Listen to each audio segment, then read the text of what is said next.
राष्ट्रको शान हाम्रो किसान, जय कृषि जय किसान। नमस्कार, हाम्रो किसान टेलिभिजनको विशेष कार्यक्रम कृषि बहसमा यहाँहरूलाई हार्दिक स्वागत छ। म पवन श्रेष्ठ। दर्शकबिन, मुलुक संघीय संरचनामा गइसके पश्चात संघ सरकार, प्रदेश सरकार र स्थानीय स्तरमा कृषिका कार्यक्रमहरू, कृषिका उत्पादनहरू निकै बढेको अवस्था पनि छ। जतैततै प्रदेश सरकार, स्थानीय सरकारमा कृषिका अनुदानहरू पनि छरिएको अवस्था छ। तर कृषिका प्राय जस्तो वस्तुहरू, उत्पादनहरू अहिले पनि हामी आयातमुखी हुनुपर्ने अवस्था सिर्जना भएको छ। आखिर नेपालको कृषि क्षेत्रमा वैदेशिक लगानीदेखि संघीय सरकारको लगानी, प्रदेश सरकारको लगानी, स्थानीय तहको लगानी, जत्रतत्र पैसा छरिए पनि आखिर कृषिमा किन हामी प्राप्त जति उपलब्धि हुनुपर्ने हो त्यो किन हुन सकिरहेको छैन?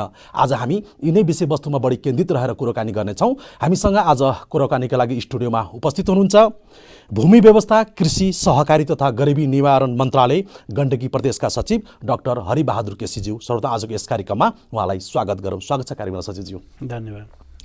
मैले अघि नै भने अहिले 3 तहको सरकार हामीसँग भइरहँदा, सङ्घ, प्रदेश र स्थानीय तहमा गइरहँदा बजेटहरू पर्याप्त छ, तर कृषिमा जति उपलब्धि हासिल हुनु पर्थ्यो त्यति उपलब्धि हासिल हुन सकिरहेको देखिँदैन।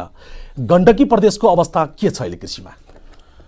गण्डकी प्रदेश पनि हामी कृषिका विभिन्न अवयवहरूमा, विभिन्न बालीहरूमा, विभिन्न पशुपन्छीहरूमा त्यहाँका उत्पादकत्व बढाउने कुरा, त्यसको बजारीकरणका कुरादेखि अन्य सेवाहरूका कुरामा गण्डकी प्रदेशमा नै हामी काम गरिरहेछौँ।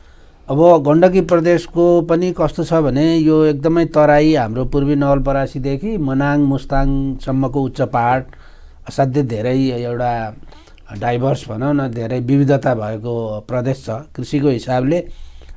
त्यही हिसाबका हाम्रा बाली वस्तुहरू, पशुपन्छीहरूको हामीले सेवा दिनुपर्ने र त्यही अनुसारको कामहरू, कार्यक्रमहरू गर्नुपर्ने अवस्थामा हामी छौँ। समग्रमा गण्डकी प्रदेशमा अब भनौँ न, तल्लो बेसी पहाडदेखि लिएर, बेसीदेखि लिएर, टारहरूदेखि लिएर तराईसम्म चाहिँ खाद्यान्न बालीको उत्पादन राम्रै छ, उत्पादकत्व। मध्य पहाडको एरियामा र अलिकति सहरी क्षेत्रको आसपासमा चाहिँ हाम्रो तरकारीहरूको र फलफुलको उत्पादन छ। उच्च पहाडमा हाम्रो स्याउ छ र चौरीदेखि लिएर भेडा च्याङ्ग्राहरूको उत्पादन, बाख्राको उत्पादन ठिकै छ। गण्डकीको समग्र देशको अवस्थामा गण्डकीको अवस्था पनि उस्तै छ, ठिकै छ भन्नुपर्छ। र कतिपय अहिलेको पछिल्लो अवस्थामा चाहिँ कृषिमा गण्डकी प्रदेशमा राम्रै व्यवसायीकरण सुरु भएको छ। विभिन्न प्रत्येक जिल्ला जस्तोमा अहिले एकदमै राम्रा फार्महरू, पशुपन्छीका फार्महरू, कृषिका फार्महरूको विकास भइरहेछ। धेरै युवाहरू कृषिमा आउन खोजिरहनु भएको छ, व्यावसायिक कृषिमा खास गरेर। त्यसो हुँदाखेरि अब भोलिका दिनमा त्यो व्यावसायिकरणले चाहिँ अलिकति फड्को मार्न सक्ने देखिन्छ अहिलेको अवस्था। जस्तो अहिले सचिवज्यू त्यहाँ गइसके पछाडि चाहिँ गण्डकी प्रदेशमा मन्त्रालयबाट हुने विभिन्न कार्यक्रमहरू मध्येमा अहिले सञ्चालन भइरहेका अथवा उपलब्धिमूलक कार्यक्रमहरू के छन् त्यसमा अलिकति अहिले? यसमा धेरै कार्यक्रमहरू छ। प्रदेश स्थापना भएको करिब 4 वर्ष भयो।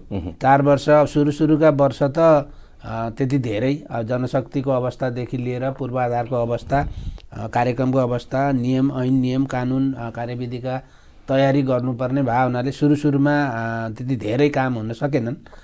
अहिले पछिल्लो अवस्थामा चाहिँ त्यहाँनिर राम्रै कामहरू भएका छन्।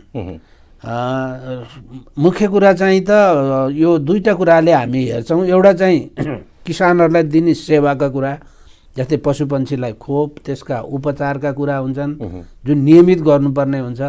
बाली वस्तुहरूमा पनि रोग किरा लाग्दाखेरिको व्यवस्थापनका कुरा हुन्छन्। हामी माटो जाँचका कुराहरू गर्छौँ, त्यो बिउ बिजनका आफ्ना जाँचका कुराहरू गर्छौँ। अरू सेवाका कुराहरू, प्राविधिक सेवा टेवाका कुरा, यो नियमित चल्ने कुरा हो। र त्यसको लागि चाहिँ के हुन्छ भने जनशक्तिको पर्याप्त व्यवस्था हुनुपर्छ। हाम्रो गण्डकी प्रदेशमा अहिले सबै जिल्लाहरूमा हामीले कृषि र पशुपन्छीका कार्यालयहरू स्थापना गऱ्यौँ। पहिला चाहिँ सबै जिल्लाहरूमा थिएन सुरुको सङ्घीयताको जाँदै गर्दाखेरि। त्यसो हुँदाखेरि अलि सेवा सुविधा बढेको छ, एउटा कुरा। दोस्रो कुरा चाहिँ हामीले 2-4वटा त्यहाँ राम्रा कामहरू भएका छन्। एउटा चाहिँ हामीले भूमिको पनि काम गर्छौँ। भूमिको काम गर्ने भनेको सिधै कृषिसँग जोडिने काम हो। भूमिको चक्लाबन्दीका कुराहरू हामीले त्यहाँ नमुना चक्लाबन्दीका कामहरू प्रदेश सरकारले गरेको छ। ठुल्ठुला प्लटहरू तयार गरिएका छन्। साना सुर्खाहरूलाई आँठा कान्लाहरू मिचेर अहिले ट्र्याक्टर जान सक्ने, सबै प्लटमा सिँचाइ सुविधा हुन सक्ने गरी ठुल्ठुला प्लटहरू बनाइएको छ। प्रदेश सरकारले त्यसमा सहयोग गरेको छ र त्यो एउटा चाहिँ व्यवसायीकरण र यान्त्रिकरणको लागि एउटा राम्रो नमुना भएको छ। जस्तो चक्लाबन्दी भएका जग्गामा यान्त्रिकीकरण गर्ने भनिएको थियो, त्यही कार्यक्रम हो यो? हो, दुईटै कुरा छ। हामी चक्लाबन्दीमा नि सपोर्ट गर्छौँ। अब सहकारीहरू अथवा समूहहरू मार्फत उनीहरूले एकै ठाउँका एउटै ठुल्ठुला चक्लाहरू, जुन चक्लाहरू चाहिँ धेरै गरा सुर्खाहरू हुन्छ त्यसलाई चाहिँ ठुल्ठुला यो गरामा चाहिँ परिणत गर्ने हो त्यो, जसले गर्दाखेरि हामी बाटोको डिजाइन गर्छौँ बिचबिचमा र सिँचाइको डिजाइन पनि प्रदेश सरकारले सहयोग गरिदिन्छ, जसले गर्दाखेरि सबै प्लटमा सिँचाइ सुविधा पनि हुन्छ, सबै प्लटमा बाटोको सुविधा पनि हुन्छ, जसले गर्दाखेरि यान्त्रिकरण गर्न सजिलो हुन्छ। एउटा पाटो त्यो रह्यो। अर्को चाहिँ चक्लाबन्दी भएकै प्लटहरूको लागि पनि हामी यान्त्रिकरणको लागि पनि अनुदानका कुराहरू, सपोर्टका सहयोगका कुराहरू गर्छौँ। त्यसले गर्दाखेरि अहिले पछिल्लो समयमा चाहिँ चक्लाबन्दी गर्ने क्रम बढेर गएको छ र एउटा राम्रो पक्ष के छ भने त्यो सहकारी अथवा समूह जसले चक्लाबन्दी गर्नु भएको छ उहाँहरूको चाहिँ कम्तीमा 10 वर्षसम्म चाहिँ हामीले चाहिँ त्यो चक्ला चाहिँ अन्य प्रयोजनको लागि दिन नमिल्ने, बेच्न नमिल्ने हिसाबले बेचे पनि अब कृषि बाहेक अरू कुरा गर्न पाइएन, त्यो खालको हिसाबले चाहिँ हामीले त्यो सम्झौता गरेर काम गरे हुनाले ती प्लटहरूमा अहिले सुरुमा गरेका प्लटहरूमा अहिले उत्पादन असाध्यै राम्रो, उत्पादकत्व बढेको अवस्था छ। त्यसमा हामीले यान्त्रिकरण पनि सहयोग गरेका छौँ। अनि कहिलेकाहीँ चाहिँ त्यसका आली कान्लाहरू ठुल्ठुला बनाउँदाखेरि बिग्रिने पनि हुँदो रहेछ, सिँचाइ संरचनाहरू, त्यसका सपोर्टका पनि केही कामहरू गरेका छौँ, जसले गर्दा यो एउटा राम्रो काम भएको छ। अन्य कुराहरू चाहिँ जस्तै हामीले त्यहाँ मुख्यमन्त्री जलवायु मैत्री कृषि कार्यक्रम पनि सञ्चालित छ। यो चाहिँ अलिकति त्यो जलवायु मैत्री प्रविधिहरूलाई चाहिँ त्यो निश्चित क्षेत्रहरूमा चाहिँ त्यसको प्रवर्धन गर्ने भन्ने हो। अहिले हामी जलवायुको परिवर्तनका विभिन्न असरबाट जुन ग्रसित छ र त्यसको सबभन्दा बढी असर चाहिँ कृषि क्षेत्रमै परेको छ। अस्ति भर्खरै पनि धानमा अब हाम्रो अब बेमौसमी वर्षाले धेरै क्षति गरायो। त्यसो हुँदाखेरि कृषकहरूलाई चाहिँ जलवायु मैत्री प्रविधिका बारेमा जानकारी गराउने एउटा कुरो, अर्को चाहिँ त्यसमा पनि सहयोग गर्ने कुराहरूको कार्यक्रमहरू चलिरहेछ र अहिले हालसालै हामी चाहिँ अर्को एउटा छलफलमा छौँ। त्यो के भने जस्तै अस्ति बेमौसमी वर्षाले जसरी धान क्षति भयो त्यसमा एउटा के देखियो भने किसानहरूले त्यो हाम्रो मौसम बिग्रिँदैछ, पानी पर्दैछ, ठुलो पानी भन्ने कुराको जानकारी उहाँहरूले पाउनु भएन, समयमा पाउनु भएन। अहिले त हाम्रा सबै सिस्टम बनेका छन्। त्यो सम्बन्धी जानकारी प्रत्येक किसानलाई अथवा किसान समूहका नेताहरूलाई पुर्याउन सकियो भने चाहिँ कमसेकम 1 हप्ता धान नकाटेको भए अस्ति हाम्रो धान त्यतिखेर क्षति हुन्थेन होइन। त्यसो भए हुनाले त्यो कृषि मौसमको जानकारी चाहिँ सबै कृषकहरू समक्ष पुर्याउने हिसाबले हामीले अहिले अर्को छलफल सुरु गरेका छौँ। यो काम सुरु भइसकेका छैन तर हामी त्यसका विधि विधान बनाउँदैछौँ। त्यसो भयो भने त्यसले अर्को राम्रो काम पनि गर्ला र त्यहाँ अलिकति धेरै उद्यमहरू भनौँ न एउटा व्यवसायमा सपोर्ट गर्ने कामहरू पनि प्रदेश सरकारले गरेको छ। जस्तो प्रदेश सरकारले यो विभिन्न कार्यक्रम गरिरहँदा चाहिँ अहिले अन्य प्रदेशहरूको हामी कुरो हेर्ने हो भने नेपालमा युवाहरूलाई हामीले कृषिमा आकर्षण गर्न सकेनौँ, रोक्न सकेनौँ भन्ने सवालमा व्यावसायिक कृषि उत्पादनमा युवा कृषकको योगदान र प्रदेश सरकारको आह्वान भनेर एउटा कार्यक्रम सञ्चालन गरेको थियो गण्डकी प्रदेशले पनि। यो कार्यक्रम चाहिँ के छ? गण्डकी प्रदेशमा युवाहरूलाई प्रदेश सरकारले कृषिमा लगाउन सकेको छ, आकर्षण गर्न सकेको छ अहिले? होइन छ, मैले अघि सुरुमै पनि भने तपाईँलाई अहिले धेरै यस्ता फार्महरू आएका छन्। म धेरैवटा फार्ममा म आफै पनि भिजिट पनि गरेँ। धेरै युवा किसानहरू अहिले फार्म खोलेर आउनु भएको छ। त्यसमा चाहे तपाईँ तरकारी खेतीमा भन्नुहोस्, चाहे फलफुलमा, चाहे अलैँची खेतीमा पनि छ त्यसपछि आएर अहिले स्याउमा पनि आउनु भएको छ।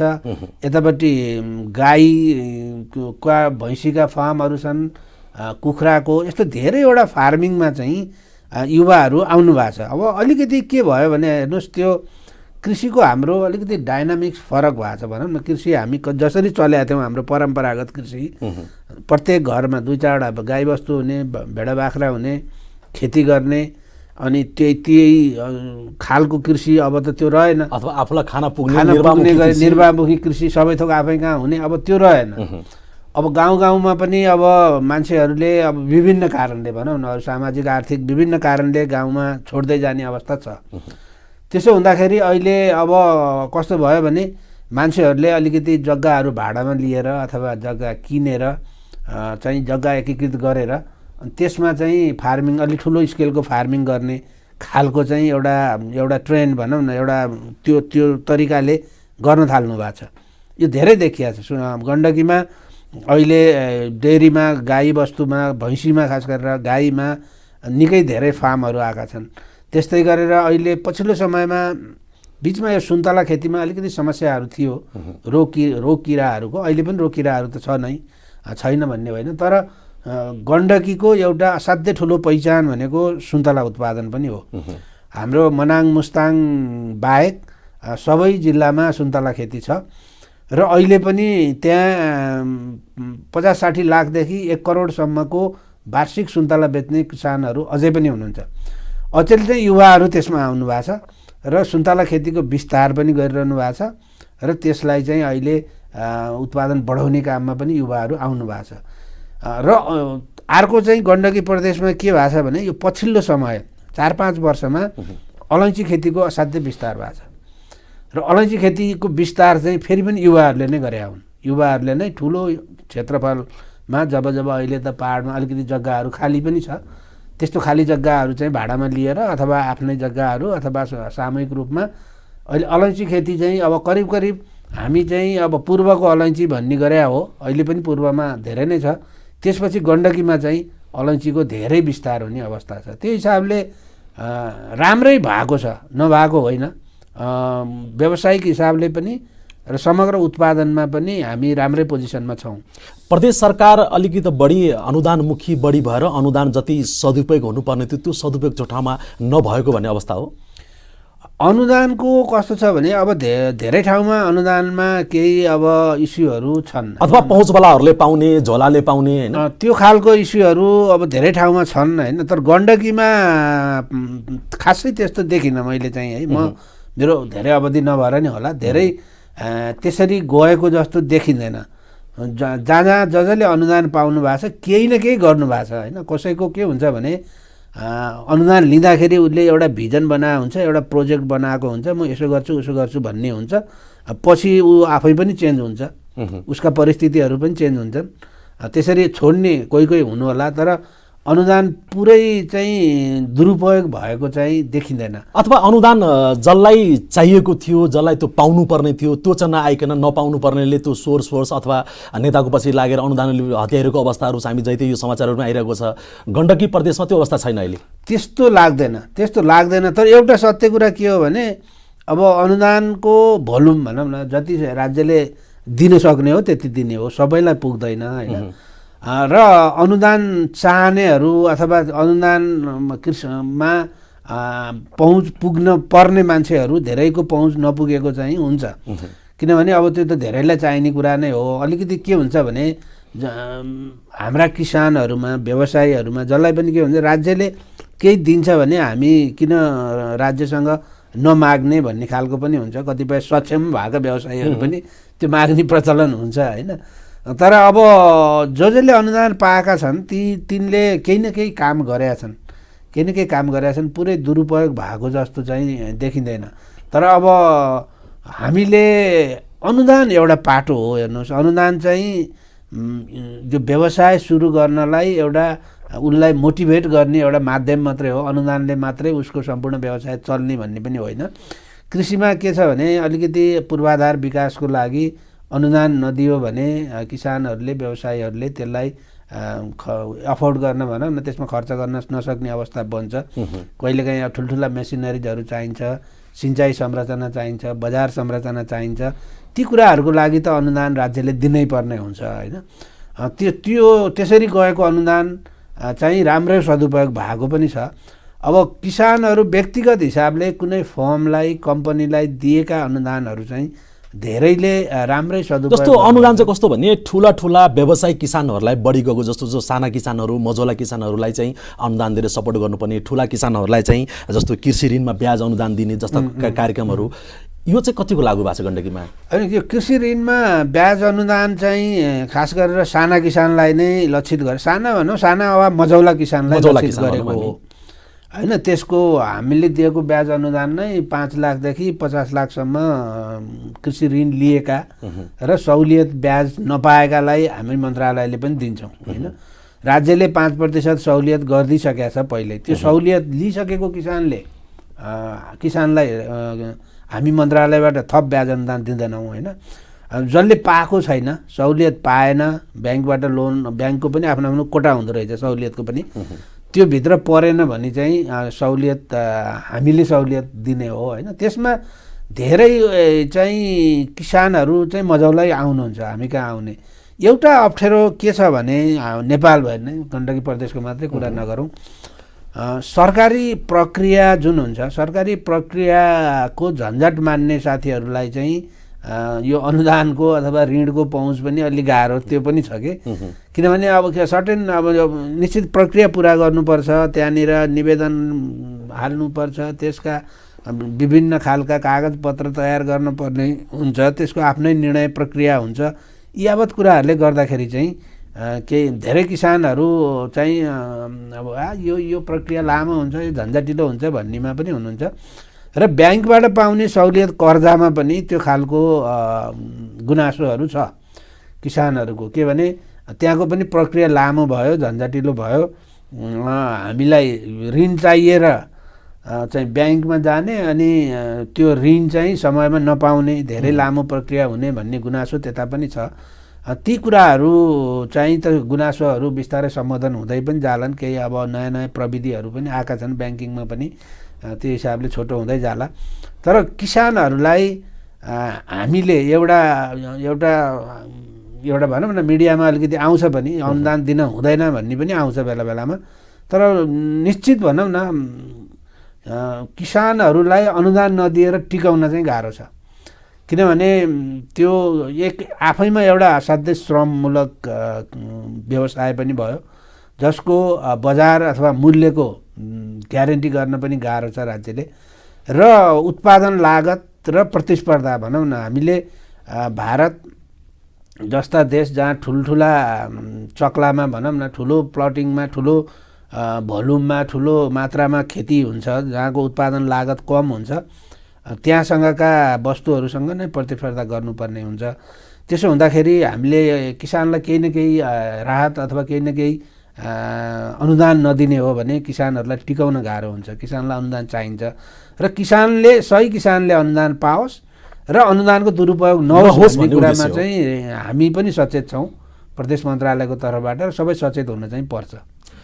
हस्त सचिवजी, आजको हाम्रो समय पनि करिब सकिसकेको छ। यहाँले जुन आज आफ्नो महत्त्वपूर्ण समय दिनुभयो, गण्डकी प्रदेशको समग्र कृषिको अवस्थाबारे जानकारी गराइदिनु भयो, यहाँलाई धेरै धेरै धन्यवाद। दर्शकबिन, आजको हाम्रो समय यही सकिन्छ। हामी फेरि पनि नयाँ विषयवस्तुमा केन्द्रित रहेर कुराकानी गर्ने नै छौँ। आजलाई भने म पवन श्रेष्ठलाई बिदा दिनुहोस्। नमस्कार।